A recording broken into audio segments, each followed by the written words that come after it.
Welcome to Democracy Today. I am Ijeoma Osamor.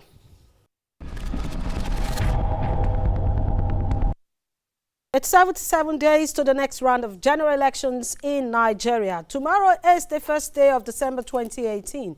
The date is significant in the electoral calendar for 2019 election. First, it's the date for the commencement of electioneering for state and legislative elections. It is equally the last day for either the withdrawal of replacement of party standard bearer. In all, 29 out of 36 governorship seats are for grabs, while the legislative seats in the state houses of assemblies stand at 991. The issue of security of lives and property before, during, and after the elections is a source of concern, and many people, many have even faulted the attitude of political gladiators as the nation moves into another round of general elections.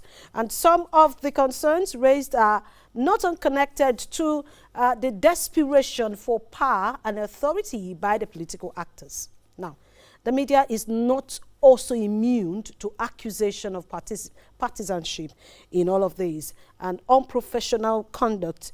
And whenever the subject of discourse is election and the media is involved, perhaps this informed the training and capacity building that the INEC put together this morning for journalists by not only INEC, but also the European Center for Electoral Support, ECES, which held in Abuja this Friday. It has been repeatedly shown across the world that the media is a powerful tool for protecting the rights of citizens to information, giving voice to the people, providing platforms for diverse opinions, and creating conditions for tolerance and understanding. However, we have also had a glimpse of the flip side of the coin, where lack of professionalism, objectivity, and impartiality have, in a number of unfortunate cases, plunged nations into turmoil.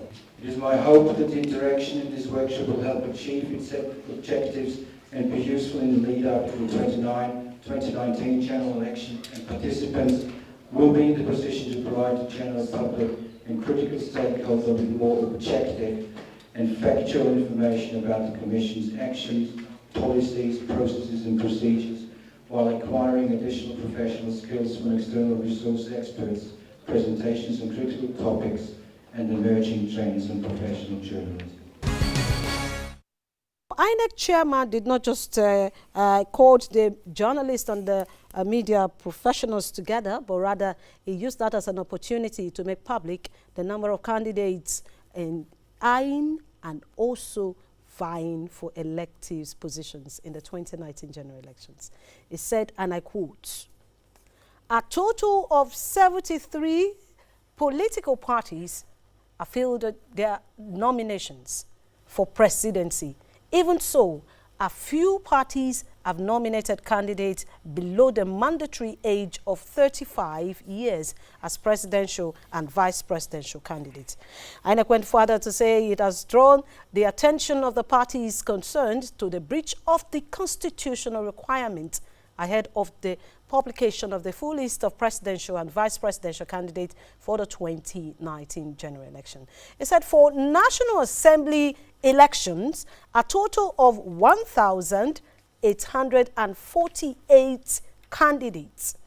1,848 candidates, and out of this 1,848 candidates, 1,615 are male and 233 are female. This number are those vying for 109 senatorial seats, while 4,635 candidates, out of which 4,066 are male and 569 are female, are competing for the 360 seats in the House of Representatives. Similarly, the full list of candidates and their political parties will be published for public information in line with the Commission's timetable and schedule of activity. And then they now moved straight to the state, and for the state elections, a total of 1,068 candidates, where we have 980 male and 88 female are contesting for 29 governorship positions, with 805 male and 263 female deputy governorship candidates. The Commission is working on the list of candidates nominated by political parties for the 991 State Assembly constituencies, as well as the 68 area council chairmen and councillors for the Federal Capital Territory. And that will come. They will give a full details of that when they publish nomination in line with timetable and schedule of activities. Moving forward, tonight our focus is on the contentious issue of proposed visa for the PDP presidential candidate Atiku Abubakar to travel to the US. Many, especially political opponents, have questioned why the PDP candidate, who is also a former vice president of Nigeria, cannot travel to the United States. The PDP seems to have found a magic wand to the nagging question, as a travel visa is being secured through official channels. The piece of news is not pleasing to the ears of the top officials of the federal government.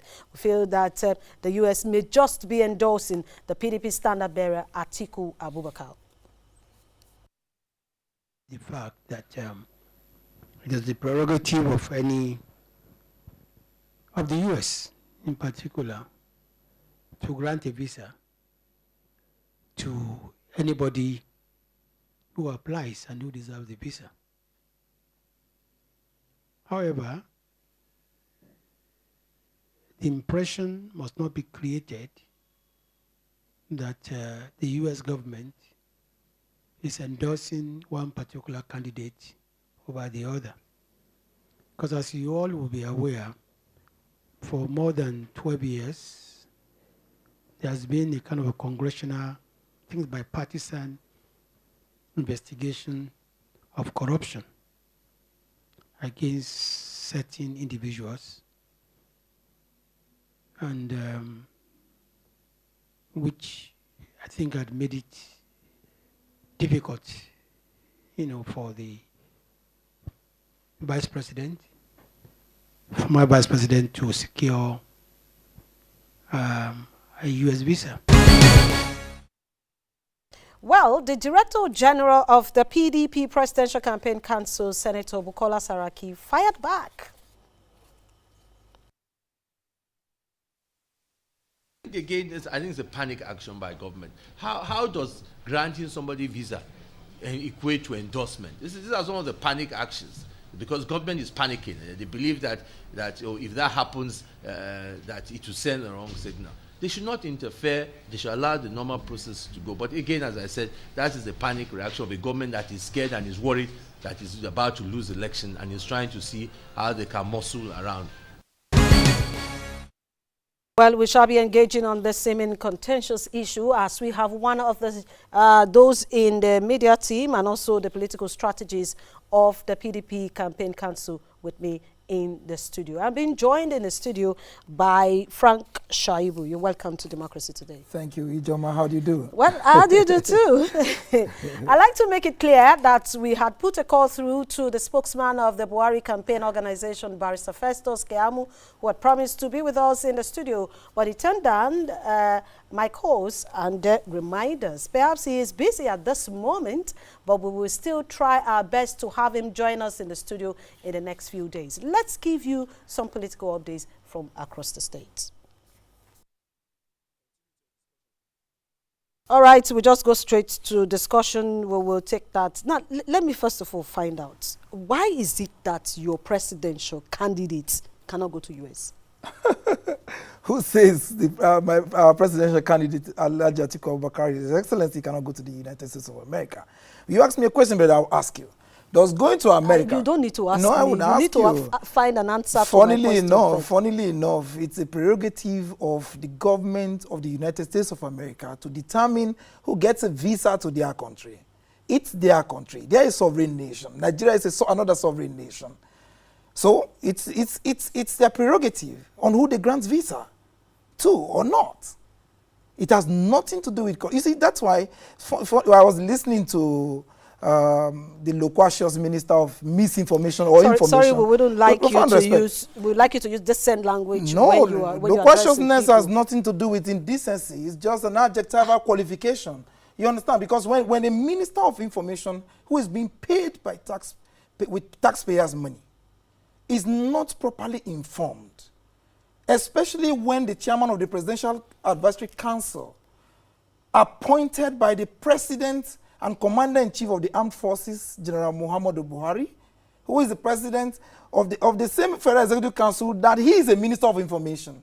The chairman of the Presidential Committee on Corruption, Professor Ise Sage, came out only a few days ago. He said, look, this government has nothing. They have no evidence against His Excellency Alhaji Atiku Abubakar to charge him for corruption. And he advised all parties that, look, we have to do campaign based on issues. So the question is, why would any Minister of Information wake up from his bedroom because he needs to be heard? Or maybe suffering from what I call publicity neurosis. Sorry, but we Nigerians will also want to know, if you are asking why the minister will wake up from his sleep, according to you, but Nigerians will also need to know, why can't your candidate go to US? I don't understand. The question is, the beauty of this question is this. Going to America is not a prerequisite in the Constitution of the Federal Republic of Nigeria for anybody who wants to contest for the office of president. Alhaji Atiku Abubakar is not contesting for the office of president of the USA. He wants to be president of the Federal Republic of Nigeria. My dear, the moment he is elected and is sworn in on the 29th of May 2019, America will come after the election. Of course. If he wins. Of course. You see, not if he wins. By the grace of God, he will win. He will win. The government, you see, let me tell you something. The moment he is sworn in on the 29th of May 2019, by his grace, America will come cup in hand, asking you to come, red carpet to be rolled, to welcome him into America. For now, why is government panicking? What is their business with, you see, for me, that's why I call what I call diplomatic brigandage or recklessness. There are diplomatic channels. As a government, we have received security information that they have tried every means to diplomatically convince America to stop giving a visa to His Excellency Alhaji Atiku Abubakar, because that has failed. America has snubbed them. Are you telling us here now that America has agreed to give the visa to him? I don't want to say that. I'm not here to even discuss whether visa or no visa. We are not that. You see, what we are selling to Nigerians is we want to be president. His Excellency Alhaji Atiku Abubakar wants to be president of the Federal Republic of Nigeria. And we are sure the people are hungry. The people are tired. When a government has failed, they use any surreptitious means to stop the man who they have seen clearly. It will be a clear winner in the next election. Let me shock you, Ijoma. Nigerians are hungry. That is not in news. That's no longer news. No. That's what people say. Nigerians are tired of stories. Nigerians are tired of failed promises. A government spokesman who should be concerned about the senseless massacre of our soldiers, may their souls rest in peace, would wake up to waste taxpayers' money by addressing a press conference to discuss what is supposed to be a diplomatic issue that borders on issuance of visa for a sovereign nation like America. For God's sake, assuming but not considering that Ijoma wants to maybe seek asylum in America, does America need to consult President Muhammadu Buhari to give you asylum? The answer is no. Let me take you to this part. But I am aware from what I have read and what I've also heard that the Americans, it's people like the American president and those in power, cannot come visiting Nigeria 90 days or few days to election because it's their rules. They don't want to be seen as endorsing any candidates. Now, if the Minister for Information is saying that if America gives visa to the PDP candidate, it will look as if they are endorsing a particular candidate. Yes. Well, what do you think is the line? What do you understand? I know where this is coming from, and they know that we know. They know that we know. In March 2015, President Barack Obama in a very short interview, in a veiled statement, veiled comments in an interview, told Nigerians, advised Nigerians in an election between President Goodluck Jonathan and retired General Muhammadu Buhari, in a veiled comment, advised Nigerians on whom to vote for and how they should vote. It was a packaged move orchestrated by the APC machinery. But I listened to that. I listened to that statement. No, Ijoma, hold it. You may have listened to it. We I are did. strategists. We are strategists. When we listen to such comments, we break it down. They know that we know. Now that is why they are afraid. Because the truth is this: in a free and fair election, they know they don't stand a chance, and they know that the only strand they hold on to, that's their campaign slogan. Atiku cannot go. His Excellency Atiku Abubakar cannot go to America. He cannot go to America. Now they have perceived that, America said, look, they've seen one is lifeless, and they have seen someone who has got sorry, life. like I said before, No, we will not take such no. we won't take such See, language I'm on not this mentioning program. anybody. No, They we are won't take such. No, we won't take it. With profound respect. If you say that, you won't take that, but if you listen to Laima, he talked about a man who is seemingly corrupt. He said that. You heard it now. So if you qualify a man, the presidential candidate of my party, His Excellency Atiku Abubakar, whom your own government has claimed you have no evidence to prosecute him against him for corruption, and you are qualifying him as being corrupt because you feel America wants to grant him a visa. Then the same America told the whole world, don't bring a lifeless president to me. And Americans should be able to see their government. Mr. They can Shaibu. separate the wheat from the chaff. Mr. Shaibu. They know what it is. I want so to they ask, don't need, listen. Sorry, I have to ask a question here. Go ahead. Atiku Abubakar was a member of the APC. Yes. Until he defected just a few months ago. Yes. And don't you think that these APC leaders know so much about him because he has been with them for over 3 years, for almost 3 years? I mean. Let me tell you something. The APC leaders do not just know him. He was their benefactor. They know that he practically sponsored the Buhari campaign. He knows. The president, even right in his bedroom now, knows that I know what he knows. That he practically sponsored this campaign. I put it to him. And I tell you on good authority. At that time, Atiku was not that's your corrupt. words. Yes, they are my words. They are my words. He knows that, and he knows that I know. At that time, he wasn't corrupt. At the time, he was an aspirant for the office of president in the presidential primaries that held in Lagos. He wasn't corrupt. At the time, he had to sponsor the campaign of Muhammadu Buhari. He was not corrupt. Today, because he has emerged presidential candidate of the PDP and a sure winner of the presidential election in 2019, they've come with all forms of strategies to threaten him, to intimidate him. The other day, it was a search on his aircraft. Today, it's a world press conference to say, America, please don't give visa. It's an exhibition of wretched illiteracy. For a minister of information who knows diplomatic rules, he knows diplomatic rules of engagement. He does not need a press conference to communicate to a government like America. They think that it's one jejune government in Katsina or Mr. Shaibu. Yes. Are you aware that some persons took Atiku to court to declare his tax clearance? And he actually said he declared it. So what do you think about that? Funnily enough, the moment the court papers are served on us, obviously our lawyers will take care of that. So you've not received the court papers? No, if we have, obviously I should know. But you're aware that it's on the pages of the media, of the newspapers? You see, a majority of the things that happen, a majority of the kind of lawlessness we see in this country, it grieves me exceedingly. Media trial is an aberration. If you go to court, serve the person.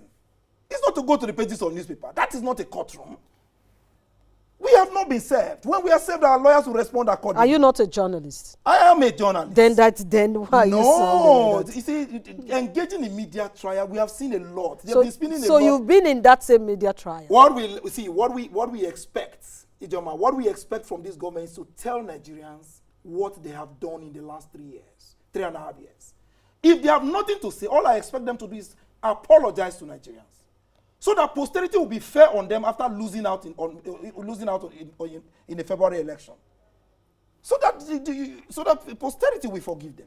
But to say that, oh look, all we have to do, all we want as a government is America, please don't give a visa to His Excellency Atiku Abubakar. That goes to show a government that has failed.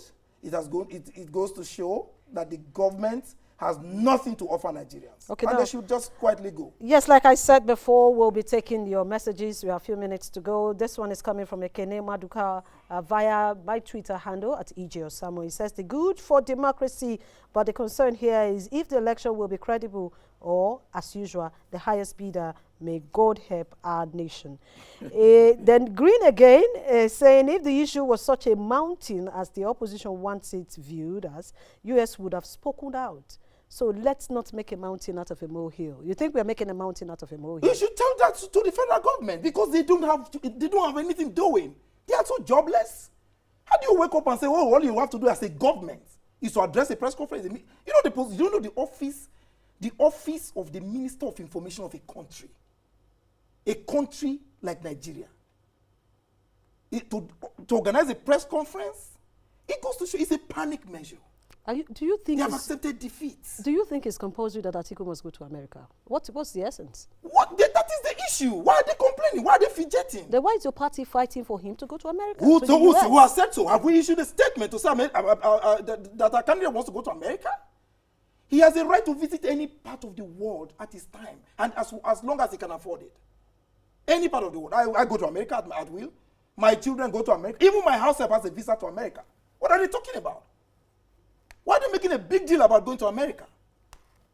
Going to America is not a prerequisite to become president of Nigeria. Atiku does not want to be president of America. He wants to be president of Nigeria. If you have nothing to tell our people, if you have nothing to offer Nigerians, pack and go. Don't begin to tell us tales by moonlight. All right. As simple as that. All right. This is the truth, Ijoma, let me tell you something. They know that this election has been won and lost. They know too that the only way President Muhammadu Buhari can come back in 2019 would be either to rig elections, which they know that is not possible. And they are also thinking because they know Nigerians have become very Mr. Shaibu, yes. Mr. Shaibu, the same people are thinking that the PDP is planning to use money. Oh my God! To win the conscience of Nigerians. Look, that takes us back to a set of people who are using what we call trader money that cannot even buy a cup of gari for any family. 10,000 naira cannot buy you a cup of gari. Anyway, can you pay for their toiletries in their houses? Anyway, Mr. Shaibu, they are sharing money everywhere in the name of trader money. Mr. Shaibu, PDP using money for elections. Come on, come off it. Mr. Shaibu, I would like to say thank you for being a part of this program. And also, I want you to know that we intend to bring Festus Keamu on this program. We're supposed to have a 30 minutes session with him tomorrow. And if before the end of today, he gives us his word that he will be here, we just want you to stay with us tomorrow by 10 p.m. when we'll be coming on this same program to discuss more on politics. I am Ijoma Osamor. Good night.